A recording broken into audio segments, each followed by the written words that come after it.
So I'm going to make this video because I want to talk about some things that are kind of important to me, some things that I really, really want to discuss. And here we go with it. Here we go. So this is the first thing.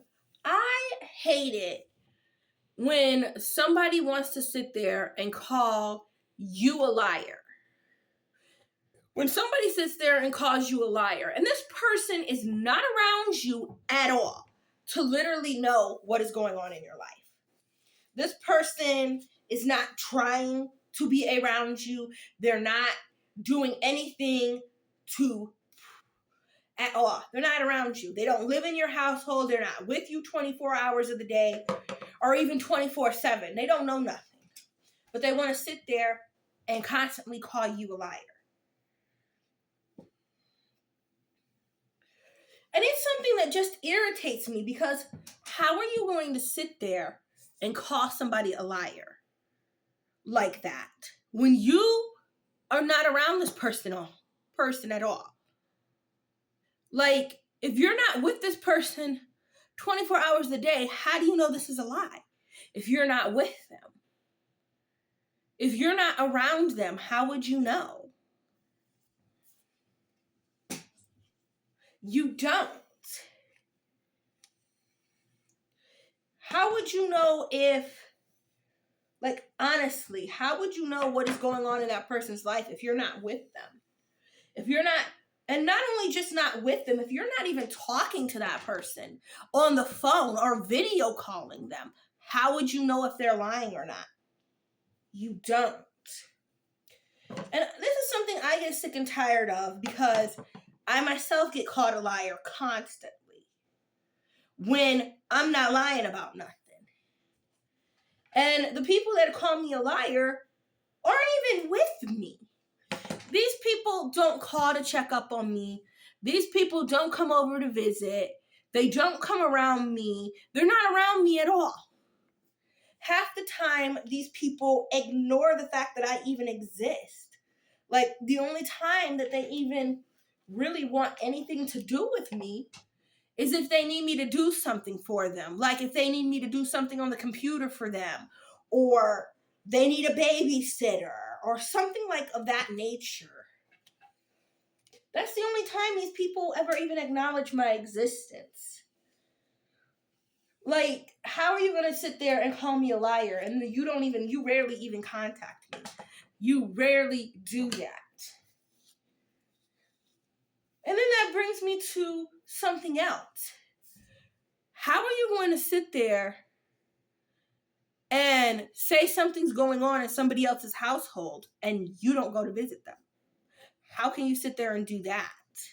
If you don't go and visit that person, how is it that you're going to sit there and say they don't have this, that, or the other?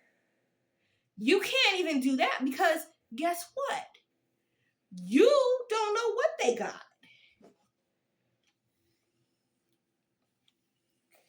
And I see a lot of that going on. I see a lot of that happening.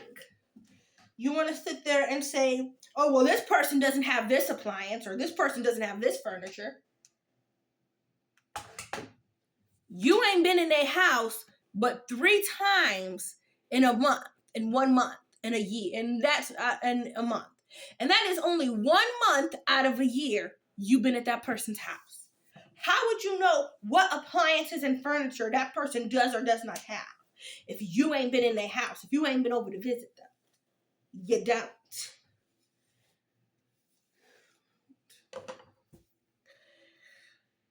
That's another thing. Stop with that. Like, can we honestly just stop doing that to each other? You can't sit there and say, oh, well, this person doesn't have a couch if you ain't been over to visit them in a year. You don't know what they got. So you can't sit there and say that. Especially when you don't maintain any video, any calls, whether it's audio or video. You don't come around that person. You don't get pictures or nothing. Don't sit here and dog somebody out in a text message talking about you want them out of a situation that ain't even going on. Don't just stop doing that.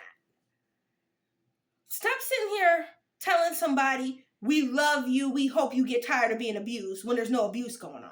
Stop doing that. Because that's going to come back to bite you in the buttocks. In one more ways than one. You can't sit here and tell somebody they're in an abusive relationship or abusive situation when, again, you don't come around that person. You don't go over that person's house and visit them. You don't maintain no type of relationship with them. Unless you want something. Unless you want a babysitter. Don't do it. And then act like you care about them. Act like you worried about them. Being a typical narcissist. Stop. Because you're going to get shut down on that. And this is something I'm seeing a lot of. I see a lot of this stuff happening. A lot. If you, like I said, I see a lot of that stuff happen. And it's just like, can we please just stop treating each other like garbage? Can we literally start treating each other like human beings and stop treating each other like a piece of trash we can just toss around? Because we're not. You know, you can't sit there and say that stuff to somebody, especially when you have no physical evidence that any of this stuff is happening. Don't say you have a loved one that's actually homeless and on the streets, and you calling them a liar about them being out on the streets, but yet you didn't go out to look for them. This person told you you were homeless, but yet you did not investigate nothing. You didn't go to the last address you had for this supposed loved one to see if they were there. You didn't go try to take them no food or anything or food. You didn't drive around to the parks to see if they were sleeping on the park benches. Don't sit there and call that person a liar if you're not doing that. If you're not calling the homeless shelters to see if your supposed loved one is there, don't sit there and call them a liar because you don't have no credible evidence to prove the person is lying. Now, what I mean by having credible evidence on this stuff is, I want to see pictures. I want to see pictures of it. If this person this loved one is in an abusive situation, I want to see pictures of bruises. I want to see black eyes, bloody lips. I want to see bruises all over this person's body. That's what I want to see. For me to believe that this person is in an abusive situation, as you claim, I want to see proof. I want to see evidence of it. I want to see police reports that individual made. I want to see all this evidence. If I don't see this evidence, it don't happen. It didn't happen. If this person is homeless, I would like to see a copy of their lease that states the lease was up. I want to see some type of proof, a piece of paper, a legal piece of paper that states that person was evicted from their property, that they had to leave. That's the type of evidence that you need to have before you sit there and call somebody a liar on something that they're telling you. You better have some credible evidence like that before calling somebody a liar about something that they're going through. Especially when you're not going through it with them. If you're not going through none of that stuff with them, then don't sit there and call that person a liar because you don't know what's going on in that person's life. You're not trying to know what's going on in their life. You're not. If a person tells you they have a situation under control, don't step over top of them. Let them do what they're going to do. Let them do what they're going to do. Don't sit here and try to overstep that person because you're going to end up ruining everything for that person because you're trying to overstep on them. Especially when that person is an adult and is perfectly capable of taking care of themselves and handling a situation. I myself am being told that this is the first time I've ever been on my own. That's a lie. I have lived on my own 3 times before. 3 times in my life, I have had my own place, paid my own bills, bought my own food, prepared and cooked my own food, and took care of myself. 3 times in my entire life. First time was in Salem, North Carolina. That was back when I was like 19 years old. I had my own apartment. That was my first apartment I ever had. As a matter of fact, I had a family member that was living in Atlanta, Georgia, at the same time I was living in Salem, North Carolina. Same exact time. And I had that apartment for a year and kept up with it. Paid all the bills myself, bought all the food, did all the cleaning, did all those things domesticals. Yep. That was my first time. My second time was when I was 20. I lived in a house by myself and did the same exact thing. This would be the third time. And the third time, I have my own kids. I'm a parent.